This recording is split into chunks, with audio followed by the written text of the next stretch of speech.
I'm going to be covering how to read data from files in Python. This is something that's very important because there's a 100% chance it's going to show up in the coursework. So if we click on the team and we scroll down to week 2 reading files and read array, all the theory is written here in task.md as well as the tasks themselves. Now what I've done, I've tried to do something different, just make like a page you can refer back to during the coursework where this covers every way to read a file. So let me explain in other words. You might see data that is a single column of strings. So we've got names here, names.txt, it's just a bunch of strings in a column. That is one way you might see the data. You might also see the data as a column of numbers. So I've got numbers.txt here. Now that's actually slightly different. You could use the single string column method, which is just these lines, and it would work to a degree.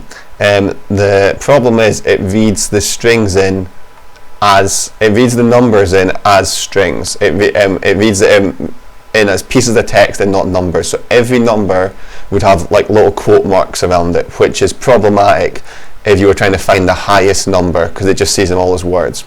So I've made this bit of code here, which is just it's actually very similar, but then it's got an extra few lines here which makes a separate array. I should go over this one first, to be honest. So this one, it just opens up the file and then it reads them in, and it uses this little thing called split lines to recognize that the names are on different lines, and it works by magic really. File.close, you don't really need to do that, it's just polite, I guess. So it'd probably work with just the 2 lines there. The integer one, now it reads them in as text still. These 2 lines are exactly the same, but you need to set up somewhere to put, you're going to be converting each string into a number, so you need to set up somewhere to put them. That's where this integer list comes in.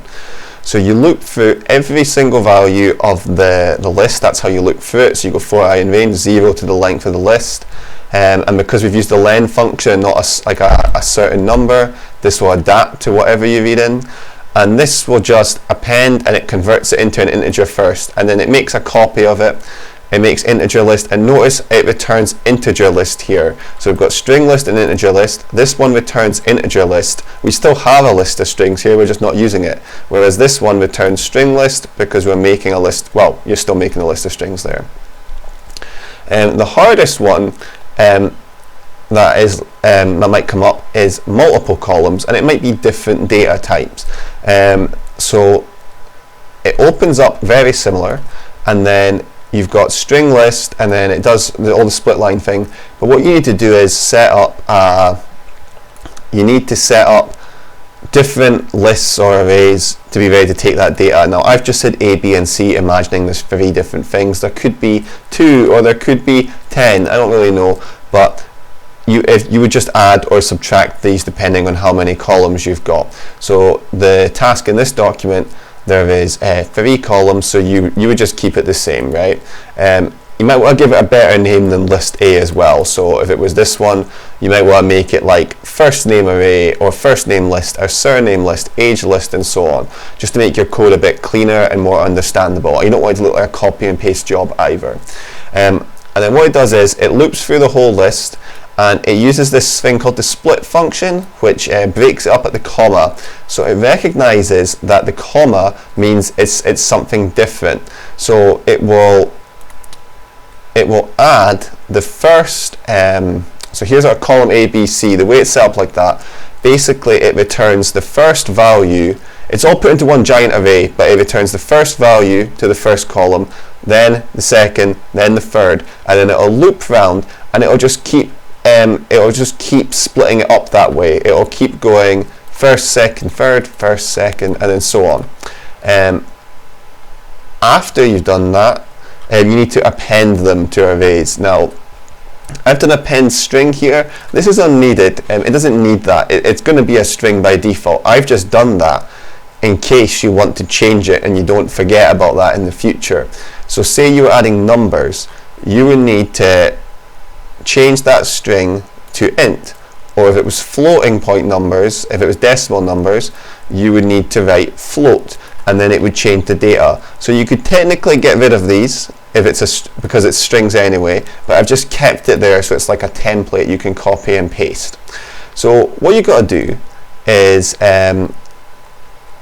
where's the actual task? Your task is to read and display each of the 3 text files in the sidebar, right? I've kind of went over that already. So let's see what I see this names.txt. I've already started off the code, so we're going to call in read string file. So you just have to copy this, and I'm wanting to emphasize you could just do this in the coursework as well. I've tried to make it as generic as possible. You just need to change the names of a few things. And then we'll go to Python and then paste it at the top. So we've got our subprograms at the top, main program at the bottom. And string array equals read. So read string file is going to run, and it's going to return something to string array. It's going to return string list to string array, and then it's just going to print it out. I haven't got any display methods or anything. We'll be doing that in the next task. So if you run it, no such file directory, file name.txt. Now that's because the only thing you've got to change is this bit here. Bit in the quotes. So we just look at names.txt, and it reads in, and it's all names of characters from Scooby-Doo.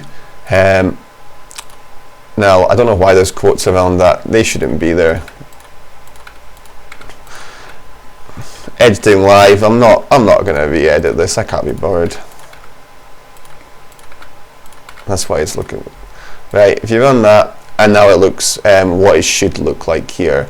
Right, so that's how you read in the strings. All you got to do for the rest of this is do the same for integers, do the same for the numbers. Just copy and paste this, call it at the bottom, and then print it out. And then the multiple columns, you just have to copy and paste it, but be careful of the names of the, not the names, the data types down here. So then, because they're not all strings in this file here. Right, task 2, I'll just quickly speed through that. It's read and find minimum. Now, from last week's work, the find minimum program, I think it was the first one, there's a bunch of numbers here, 100 numbers. You need to find the lowest number. And if you copy and paste the read method from the last program, and then you copy and paste the find minimum program from the last week's work, make a couple tiny changes to it. You're just like renaming a couple things really. So you would have 2 subprograms. You would have one that says find minimum, I can't spell, and then def find minimum, and then you would copy and paste all that, and then you'd have another one that says obviously def read string, or not read string, sorry, read integer from file, and then you return the right values from here and here, and then you just print them out after. And sorry, you don't need to print them out, because the find minimum, it should print them out anyway. Maybe it's a bit confusing the order I've done there. So you should probably have read integer from file be your first thing, and then find minimum there. I'm not going to go over the rest, but there's a hint. You're going to have 2 subprograms. The last program is read and display, which is, again, you just need to read the file in. The file is here. It's all about movies and how much money they've made. So think about that, what method you would copy there.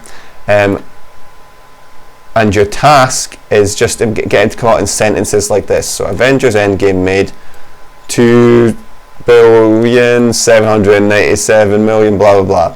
But you want it in like a full sentence, so you're going to be displaying them. Now the display method, you're going to have to make yourself. You can't just copy and paste that one. So you're going to have one method for reading in the files and the other one for displaying them. You want to loop through the array to do that. That is your hint. There's going to be, we've done it in the past. So look through your old programs if you do get stuck on that. Right, but like I was saying, most of the code for these tasks and for the coursework, it is here. It is under the task document. You should be good with either of these, any of these three documents, three bits of text here. Right, hopefully this was useful and hopefully it makes sense. Right, thank you, bye.